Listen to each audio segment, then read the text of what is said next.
species has been vanishing at much faster rate for about a century now. Thanks to human factors such as pollution, commercial overexploitation, poaching, and deforestation. Well, so what? Is it really that important to protect every species of animal on our planet?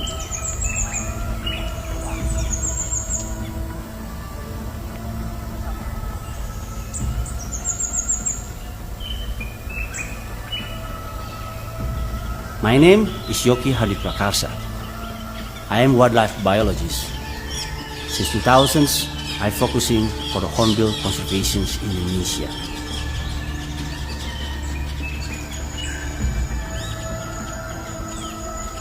Hornbills is the largest and the most effective seed disperser agents in Asia's tropical rainforest, and they are forest dependent to survive.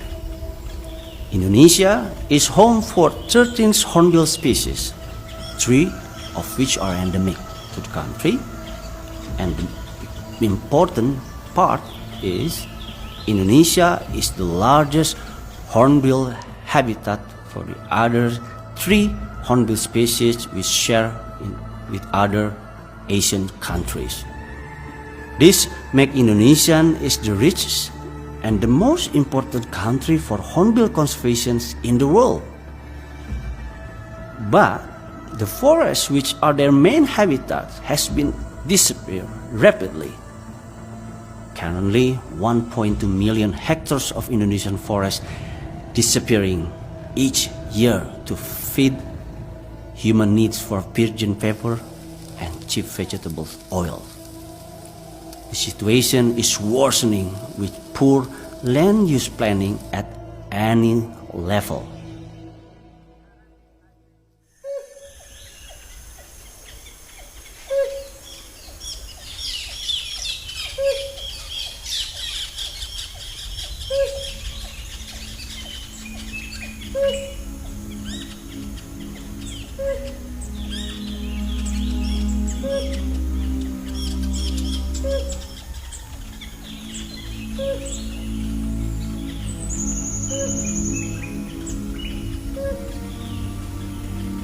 Among hornbills in the world, helmeted hornbill is the most unique species, the only hornbill species who has a solid cast features.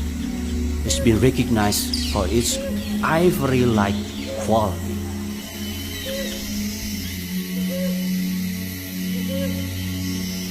Well, we know that it just lives in the old ancient Sundaic forests of Indonesia and Malaysia, but it lives only in the lowland areas of the forest, and it nests in the very big old trees. It's the largest flying bird pretty much in the whole of these forests. And when you have big birds like that, they usually have highly specific habitat requirements. These birds live on figs. They do eat animals, but when they eat vegetables, they only eat figs.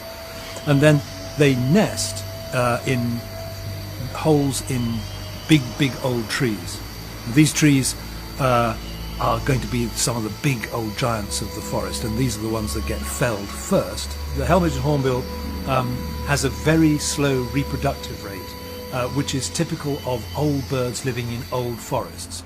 So, for example, the female actually walls herself inside the nest hole with the young for 160 days. That's almost half a year. So this is a very slow rate of reproduction, only 1 young a year at the very best. So we know the population is in steep decline, and where it used to be quite a common bird, now people visiting forests for bird watching or people, biologists doing monitoring, they say it has become extremely rare. And this is in just 5 years, or maybe even just 3 years, this extraordinary phenomenon. In the late 2012, I received photos of helmeted hornbill head in the black market. This is shocking me. Since then, I start my investigation projects in 2013 in the West Kalimantan. My worries has been proved. At least 500 adult helmeted hornbills were killed each month in West Kalimantan. It sums up about 6,000 helmeted hornbill killed each year. However, only 1,142 helmeted hornbills had confiscated by Indonesian authorities between 2012 and 2015 across Indonesia. Just now got evidence that this bird should be treated in the highest level of threat. It's called critically endangered. So it goes from near threatened to critically endangered in one jump, which is extremely rare to happen. We think that in the next few years the bird will completely disappear, unless there is some major intervention. Many of villagers reported to me massive hunting and poaching has been rampaging in 2012 in their forest. And now this bird is become more difficult to see and sometimes it's completely gone.